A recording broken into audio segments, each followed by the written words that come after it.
para sa lahat ng may asawa.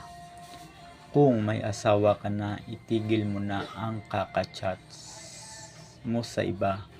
Tama na yung dahilan na walang malisya.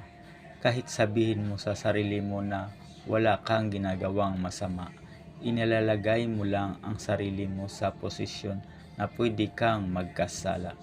Oo, sasabihin na natin sa umpisa, walang ngang malisya.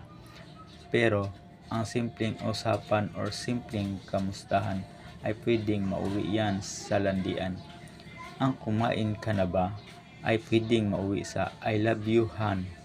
At kapag dumating na ang panahon na hindi na inaasahan, alin ba ang maaapektuhan? Relasyon at samahan. Hindi lang yan dahil ang asawa mo pwedeng mawalan ng tiwala sa iyo.